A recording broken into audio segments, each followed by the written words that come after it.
Guillermo Rigondeaux has called out Vasyl Lomachenko and challenged him to fight at a catchweight following Lomachenko's recent win over Nicholas Walters. Now you can see the tweets on screen at the moment. You can see the kind of things that Rigondeaux has been saying throughout this video. You'll see the tweets. Personally, I would be surprised if this fight ever happens. I think if it was going to happen, it would have happened already. At this point, they are 2 weight divisions apart. Lomachenko fights at super feather. Rigondeaux fights at super bantam. Lomachenko's only going to get bigger because he's quite a bit younger than Rigondeaux. For those of you who don't know, Lomachenko fought the majority of his amateur career, certainly his Olympic runs, at lightweight. Whereas Rigondeaux fought the majority of his amateur career, his Olympic runs, etc., at bantamweight. So these are 2 guys who are naturally quite a lot different in terms of their size, with Lomachenko being naturally the much bigger guy. And given that fact, I can only see Lomachenko continuing to move up in weight and Rigondeaux staying where he's at. He makes super bantamweight very easily, Guillermo Rigondeaux.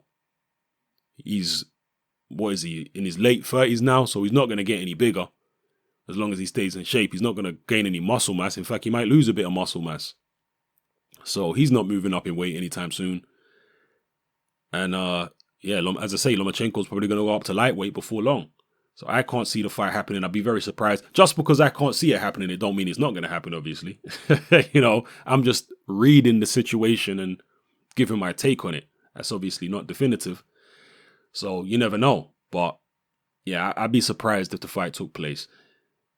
As far as the catchweight, well, this is not the first time that these 2 guys have been in negotiation, and the last time that these guys, well, they're not even in negotiation at the moment, but they previously were in negotiation at one point, or at least preliminary talks, and this was a requisite of Rigondeaux at the time. He said, I want a catchweight, and it's perfectly understandable. I've said many, many times on my channel, and I'll say again, I've got no problem with catchweights. I've been very consistent with that. My only issue with catchweights is if there's a title on the line. That's when I got a problem with it. But as long as there's no title, I got no problem with catchweight. So perfectly legitimate and understandable for a smaller guy like Rigondeaux to ask for a catchweight against a bigger, younger guy. But would Lomachenko even want to do a catchweight? Because as I say, his body is still filling out. He's in his, late 20s, early 30s now. His body's still filling out. Again, he was fighting at lightweight in the amateurs, so he's probably going to be up at lightweight before long as a pro. And Rigondeaux ain't going nowhere. He ain't even trying to move up to featherweight. He's a small guy. He makes super bantamweight extremely easily. So what kind of catchweight would Rigondeaux be talking about here? He'd be talking about a catchweight that probably severely drains Vasyl Lomachenko. And I just don't think Lomachenko would go for that. And at this point, I don't really think there's much Lomachenko is going to gain from beating Guillermo Rigondeaux. If he was to fight him and beat him, well, they'll say he beat an old guy and he beat a much smaller guy. Even though Rigondeaux is very talented and what have you, he's a smaller guy than Lomachenko and he's old. So are people really going to,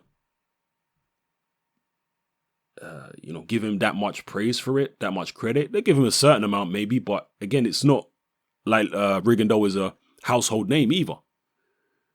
So in terms of legacy, there might be bigger fish to fry out there for Lomachenko, and that's probably what he's looking at right now. And that's probably what his promoter's looking at as well. I don't think they're really, maybe I'm wrong, but I don't think they're particularly interested in the Rigondeaux fight. So, not at this stage anyway. Maybe a year or so ago, yeah. But now, I don't think so. I think they're looking at, as I say, bigger fish and more financially lucrative fights. So that's just my take on it, people. Let me know what you think in the comment section below. And if this fight did take place, who do you think would win? Do you think the fight would take place at all? I personally doubt it. And if they did fight right now, unless Lomachenko was seriously drained, then I'd be taking Lomachenko to win. I'm not saying it wouldn't be competitive. Lomachenko's certainly never been in as a professional with anybody anywhere near as skillful as Guillermo Rigondeaux. But then again, the reverse is true as well. So, yeah, let me know how you feel, people. It's your boy Hatman. I'm out.